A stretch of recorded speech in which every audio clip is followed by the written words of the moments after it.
Atentados en norte de Santander, en el departamento del Cauca, en el suroccidente del país. Parece que los grupos armados reciben a este nuevo gobierno con guerra. Los grupos armados al margen de la ley colocan sus nuevos líderes, sus nuevos cabecillas de guerra, son los nuevos estrategas en el conflicto que se avecina con la mano dura que intenta implantar el nuevo gobierno. Seré el presidente de todos los colombianos. Estos serían los nuevos cabecillas del Ejército de Liberación Nacional en el departamento de Norte de Santander, que le declaran la guerra de frente al gobierno de Abelardo de las Priella. Por ello se mantienen las acciones de hostigamiento y de terror contra las comunidades del Catatumbo.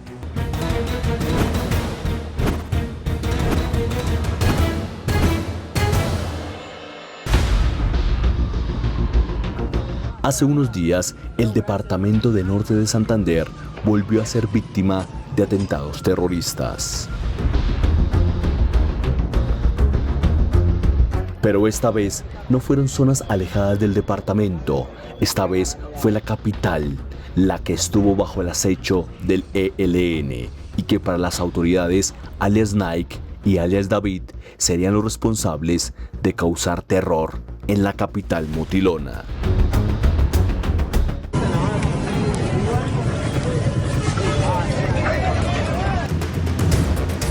Alias Nike no aparece por primera vez en los expedientes de seguridad de Norte de Santander.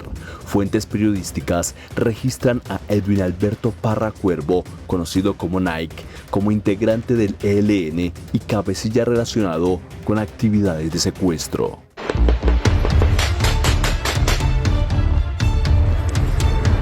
El ataque que se dio contra el comandante de la policía de Puerto Santander con un carro bomba viniendo de ese municipio hacia la ciudad de Cúcuta. Día después el ataque que se da contra el comandante de la policía de Norte entre la vía del municipio del Zulia y el municipio de Sardinata, y fue estremecido el país con el atentado de un carro bomba y cilindro bomba contra el comando de la policía del departamento Norte de Santander. Lamentable, de 11 policías heridos, 3 que hoy se encuentran en cuidado intensivo y 3 miembros de la sociedad civil. ¡Pobre Sofía! En 2016, las autoridades reportaron su captura en un hospital de Agua Chica Cesar, después de sufrir un accidente.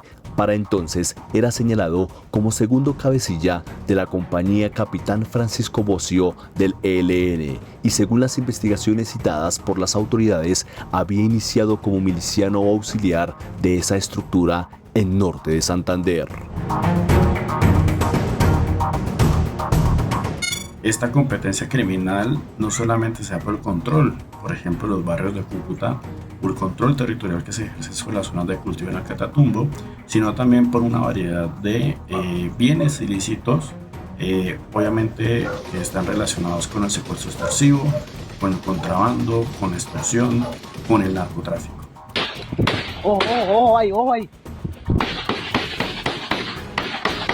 Las investigaciones lo relacionan con secuestros cometidos en municipios como Villacaro, Acari o Ocaña, además de acciones de extorsión. También fue señalado de desempeñar funciones relacionadas con explosivos.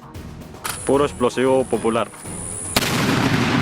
E incluso francotirador y colocación de minas. Estos antecedentes son relevantes para entender por qué las autoridades consideran que alias Nike tiene experiencia dentro de la estructura armada.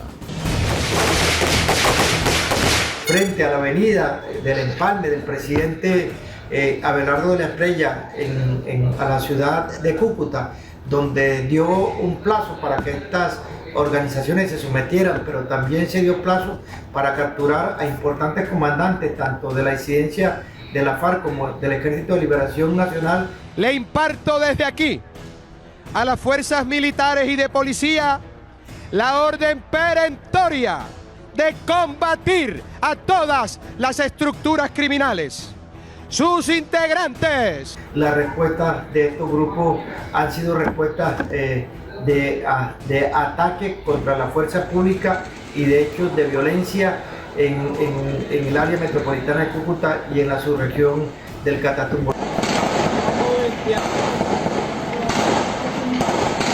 Alias David, las autoridades colombianas lo identifican actualmente como uno de los cabecillas del ELN presuntamente involucrados en la planeación del atentado de Cúcuta y señalan que tendría influencia en el Catatumbo, pero que su presencia sería constante en la capital del departamento.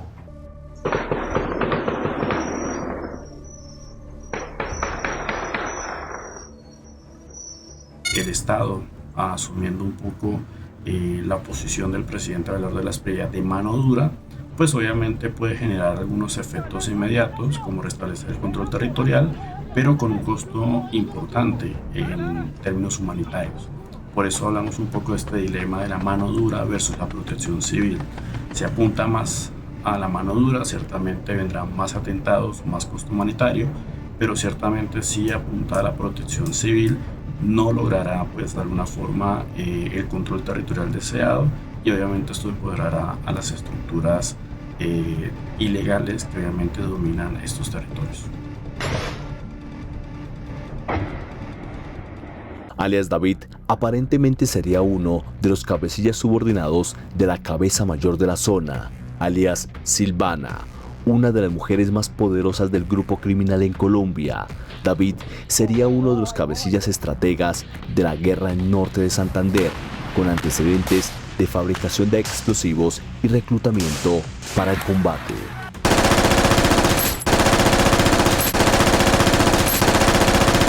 El llamamiento que nosotros hacemos como defensor de derechos humanos es revisar a este presidente, no agotar la vía, la posibilidad de abrir los canales, de buscar una salida política al conflicto armado. La propia Defensoría del Pueblo advierte que el conflicto continúa afectando gravemente a la población civil. Según la entidad, entre el 16 de enero y el 7 de diciembre de 2025, más de 105.000 personas fueron incluidas en el registro único de víctimas por hechos relacionados con la crisis del Catatumbo. De ellas, 101.000 corresponden a desplazamiento forzado y más de 3.000 a confinamiento, aunque la Defensoría advierte que existe un importante subregistro. El problema es que si la ofensiva militar no es lo suficientemente efectiva, por ejemplo, capturando líderes, desarticulando estructuras o incluso atacando sus núcleos financieros, ciertamente va a generar pérdida de credibilidad. Esa pérdida de credibilidad, y aquí está el segundo punto del trilema, puede generar la posibilidad de una negociación.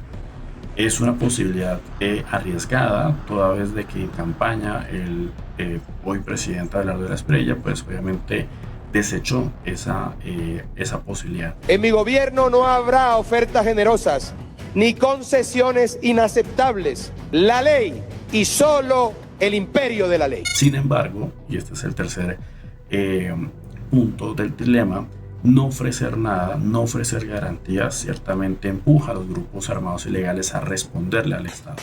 Ciertamente estos grupos no se van a quedar en una posición pasiva, sino que van a tratar de buscar mediante atentados, mediante el ataque a infraestructura crítica del país, pues obviamente tratar de arrancarle al gobierno de la Espriella ciertas concesiones. Por lo pronto, las autoridades ofrecen más de 800 millones de pesos de recompensa por información que conduzca a estos responsables. Es más, el mismo 7 le vamos a tumbar unos 2 batallones para que sienta figura, para que nos respete. ¡Fuego! Que no se equivoquen. El tigre ha llegado y sabrán lo duro que muerde cuando se trata de defender al pueblo colombiano. Mientras la guerra en el departamento de norte de Santander tiende a escalar.